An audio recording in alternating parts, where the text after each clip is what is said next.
Welcome everyone, I'm Paul Lefevre, and today I will be talking to you about Xojo 2019 Release 2. It's a pretty big release. We haven't actually had a release since, I believe, April is when Release 1 came out or so. And alpha testing for Release 2 started in June, and then beta testing began in July. So quite a long time of beta testing, because Release 2 has over 230 changes and shipped on October 9th, just a couple days ago. One of the big features of Release 2 is API 2.0. So what is API 2.0? Well, to refresh, so we've talked about this a bit in the past, API 2.0 consists of new and updated APIs that are intended to be easier to learn, easier to use, and more readable with consistent naming conventions. Now, right now in Release 2, we've applied API 2.0 to the desktop and the core frameworks. And not everything, but a lot.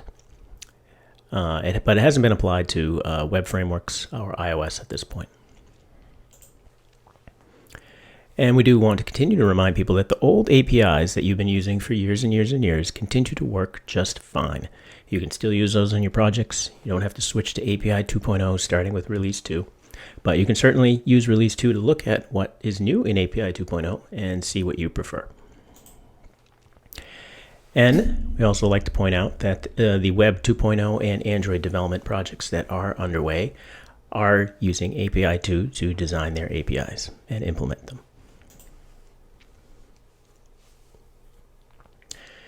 Now I'll hit a few useful links for you here. You don't have to remember all these now. They'll be in the notes for this video, the show notes.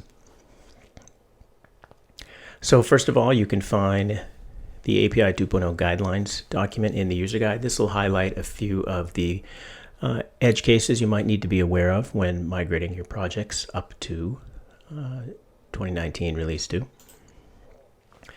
And we have a guide here for when you're ready to start converting your code to API 2.0. There's some tips here that can help you understand what the changes are. We have a category on the wiki that will give you a list of everything that is part of API 2.0. And this includes a couple things we've done before this release, such as URL connection. And anything that gets done after will be tagged with this category. So it'll kind of be the one-stop place to see everything. You can also bring up a list of all the items that were deprecated in 2019 R2. We have a blog post on the new datetime class, a blog post on debugger improvements, and on the improved layout position locking. And then a general one that covers a lot of specific things that are changed in R2 regarding the IDE. So lots of things there, so definitely head over to our blog, read through that stuff when you get a moment. So API 2.0, there's a few things I want to hit on here at a high level, and then we'll go into a demo and just look at some stuff. So the first thing I want to point out is the var keyword. When you create variables in Xojo, currently you use the dim keyword.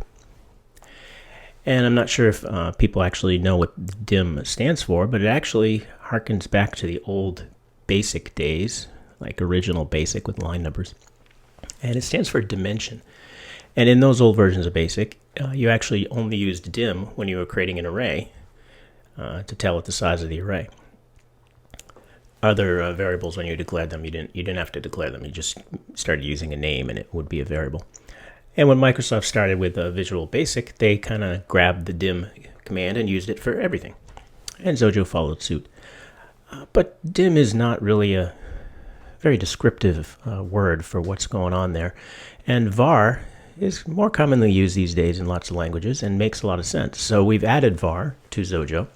Dim is still around, of course. It's not like that's going to go away or anything. But you can now use var, a little bit more descriptive. And you can use that to create your variables.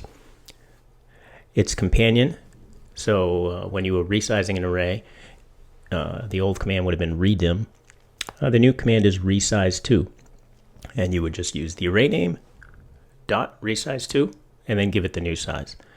So hopefully all that's a bit clearer. API 2.0 has quite a few database improvements. I'm not going to get into a specific demo of those today, although we'll do a separate video or webinar on that in the future. I will talk a bit more about what the database stuff is, though, in a slide in a moment. We've modernized the folder item for the latest versions of macOS. This uses the most recent macOS folder or file APIs. And this will allow your file access to work properly and as efficiently as possible on the newer operating systems and the newer filing systems. New classes for datetime, date interval, and time zone are now available. There's a new graphics path class that you can use when you're drawing graphics to give you Bezier curves and other things.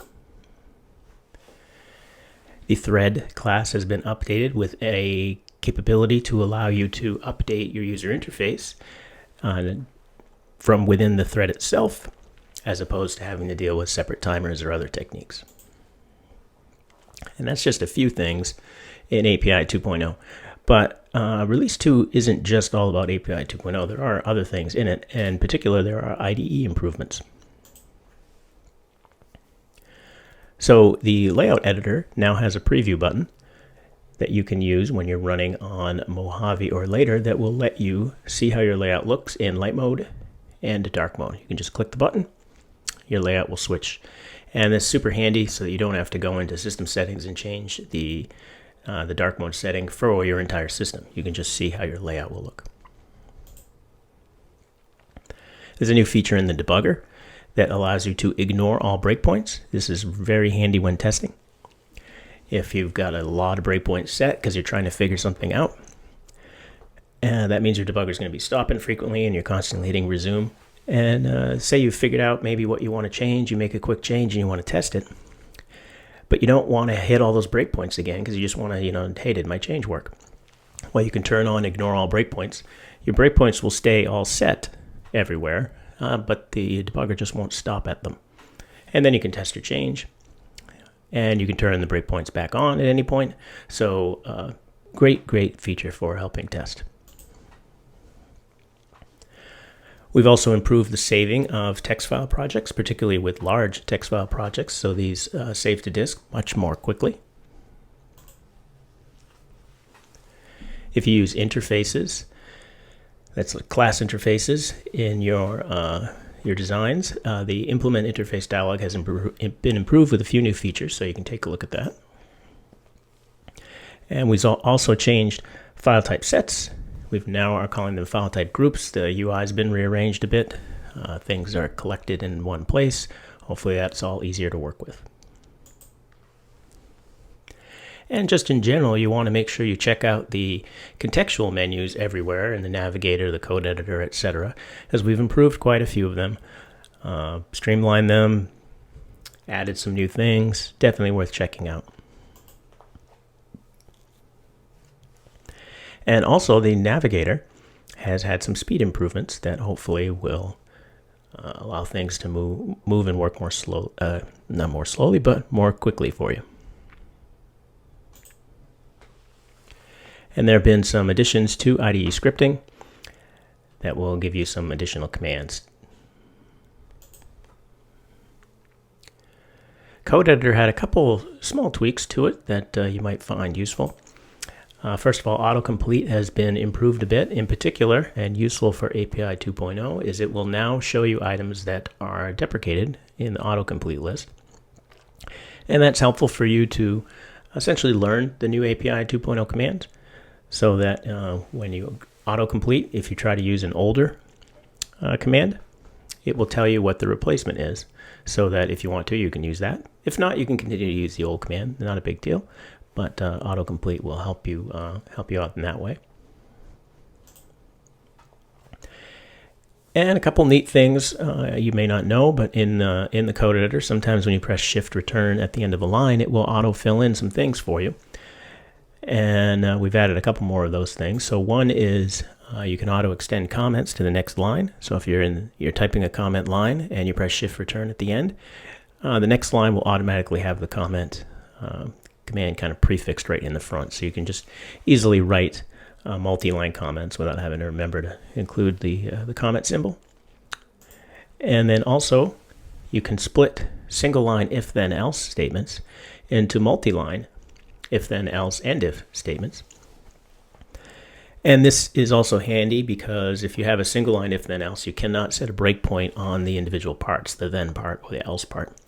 So you can quickly split it by pressing Shift Return at the end of the line, split it to multi-lines, and you can set your breakpoints where you want. So again, super helpful for debugging and testing.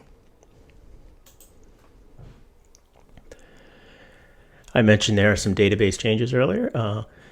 Quite a few actually. The big change is that database stuff, if you use the new commands and classes, will now raise exceptions when there are errors. Before it was very easy to get silent errors that could cause your app trouble later on down the road, but now an exception is actually raised, kind of letting you know immediately. There's also built-in support for prepared statements, so you no longer have to do the much more manual process of creating separate class and binding things and setting data types, all that stuff. You can kind of do that all in one. And I mentioned new stuff. There's new classes. Database column is essentially the new version of database field. Database row is the new version of database record. And row set is the version of record set. So as you can see, we're using the more common database terminology that you see these days. In addition, row set now has an iterator on it, so you can loop through the results just using for each, rather than having to do a for loop and calling move next and checking all that stuff. That simplifies your looping through result sets quite a bit. And a small thing, but we added the begin transaction command to the database class. Of course, you do want to use transactions when working with databases in most cases, and now you can just use the begin transaction command instead of having to send along your own SQL command to start the transaction. iOS had a couple small tweaks.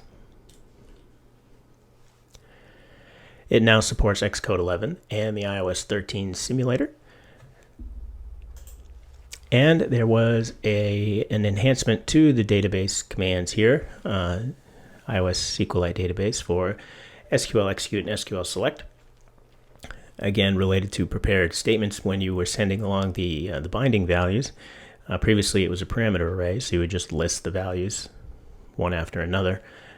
But now you can put those values in an array and just pass in the array.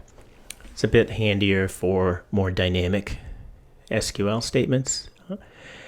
Otherwise, you needed like a select case for the different number of parameters. Here, you can just populate the array and send it along a little bit more easily.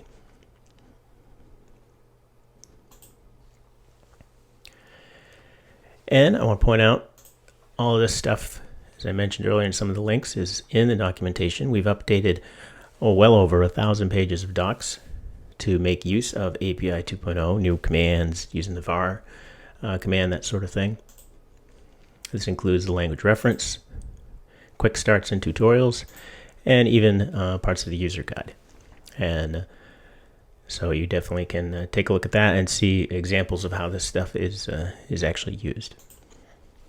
In addition, most of the examples, pretty much all the desktop, pretty much it would be all the non-web and non-iOS examples have been updated to use API 2.0 to again give you more examples so you can see how this new stuff works.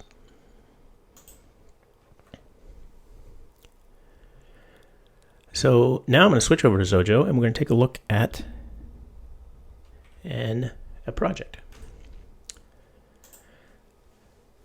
So I have here a project. This is one of the example projects included with Xojo. The 8 queens solution solves the 8 queens problem, which is how many ways can you fit 8 queens on a chessboard without them being able to kill each other, essentially. Now the project I have open here is the version from 2018 release 1. So it does not have any API 2.0 changes at all. And you can see I can just run that as is. And it runs just fine, does its thing. Shows each of the positions of the queens. So no changes. So the cool thing about API 2.0 is that you don't actually, for most projects, need to do anything right now. You can just open your project up and use it as you were. If you do decide, that you want to start switching to some of the newer API 2.0 stuff because you like the way it works or it has some new features that you really want to take advantage of, great. And you can do that really line by line. You can mix and match your old code and your API 2.0 code, so you don't have to update the entire project all at once. As we know, that can be time consuming, and maybe that doesn't fit your schedule. So first of all, the first way to see what might be affected is you can do a full analyze project on your project. And when you do this, you'll get back the list here in the warning section, and it'll have sections for items that are deprecated. And you can expand that and you can see what has changed. And it'll tell you something that's deprecated and what the replacement should be if there is a replacement. Now, the first thing that I like to do, the most common thing, is to maybe swap out the events. So I can see here, like for example, on this push button, the action event has a little D next to it that indicates it's deprecated. And it'll be on this list here somewhere. Yeah, that's this one. It's the first one. And so I can right click on the event, and then there's a new option here in the contextual menu called Replace Event with Pressed, which I can just click, and it'll immediately swap that event with the new API 2.0 event name. Code is just there automatically for you. You don't have to do anything. The D's gone away because Pressed is the new event name, so not deprecated. And that's it. That's done there. And I can do that for the events and other things. I don't really need to go through the list. I can just scan these real quick. So I can replace this one with run. And then if I get another event here, I got a couple here, I can replace that with the new name and right click and replace that one. And then what I like to do after doing the events is do another analyze project. And then you can see your warnings will have gone down a bit. And then you can move on to the actual code. So I can click on a line of code. It'll take me right to the code. Usually the section that needs to change is highlighted. You can hover over the message here to see what the difference is, or you can read it at the bottom. Here it says text is deprecated and you should use value instead, which I can just type in. And as I mentioned, I don't have to do this all at once. So, right now I've updated a few of the events and I just changed this value here, but I haven't updated these. These are in the same method. I can still run this project, even though this method has one change to API 2.0 and other things that haven't been changed. And everything's still going to work. It's all works together.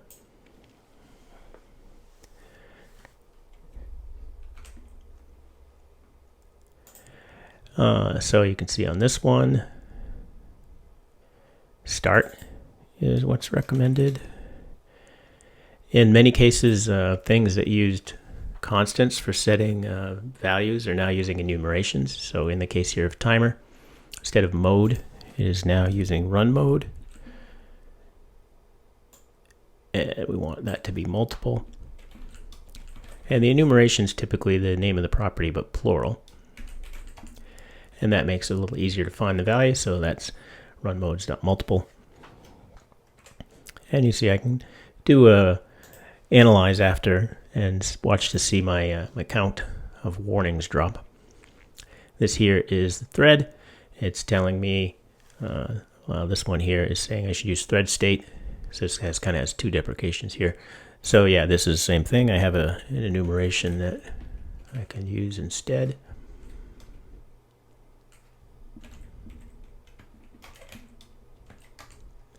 And you see autocomplete shows me what I want there. And suspended is actually now called paused.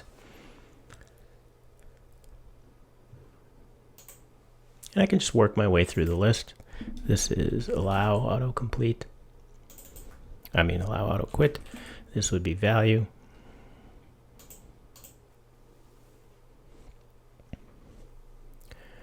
This you can see says use pause, so switch that out. I can see there are several 4-color items here, so I can just do a search and replace on those. See, yep, those are the 4 I want, so I instead want to set those to drawing color and tell it to replace all of them.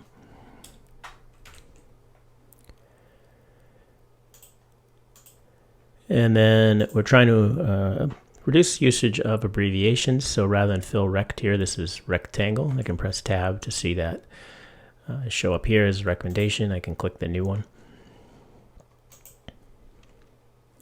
And then that is value, as is commonly used for most of the primary properties of things now.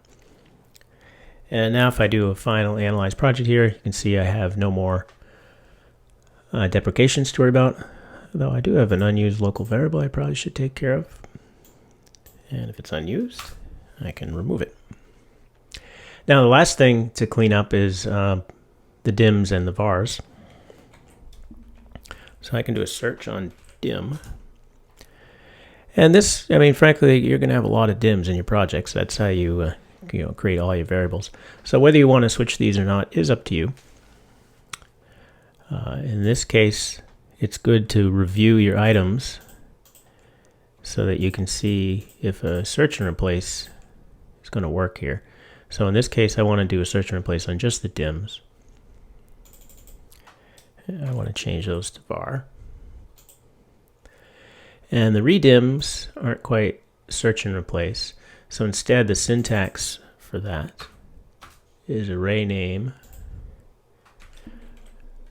and then resize 2, so like that. So I can just paste these in here after the array name and then get rid of the redim commands.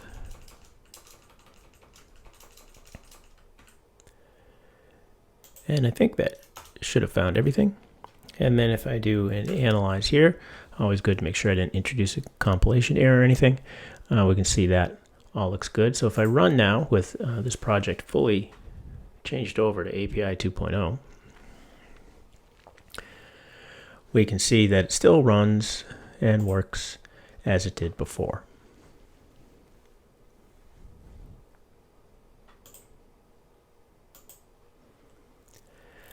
And a couple other things I want to briefly touch on. I mentioned the ignore breakpoints. So if I set a breakpoint here,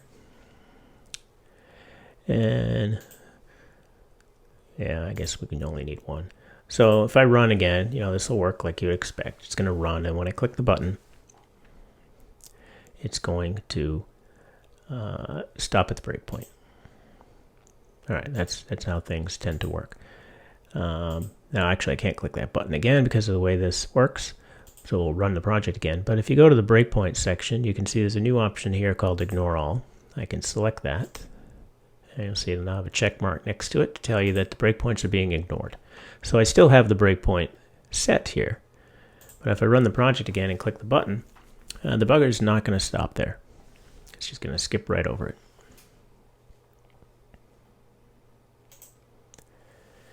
And like I said, that can be super handy when you get a lot of breakpoints and you don't want to stop at every one. The cool thing is you can go back here and switch that back off so that you will start stopping at the breakpoints again if you want. So it's not a one-time setting when you run the project. And then I can point out the code editor changes here. So if I'm typing a comment, I can press shift return and automatically get comment added to the second line. And I can also have a single line if. And if I press shift return at the end of this line, it'll split it for me into multiple lines. So a couple little things there that might help you out in the code editor.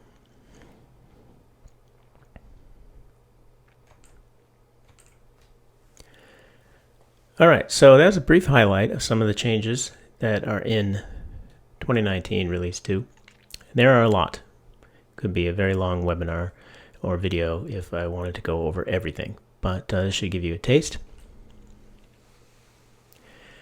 If you have questions at all, you can reach me at paul@xojo.com.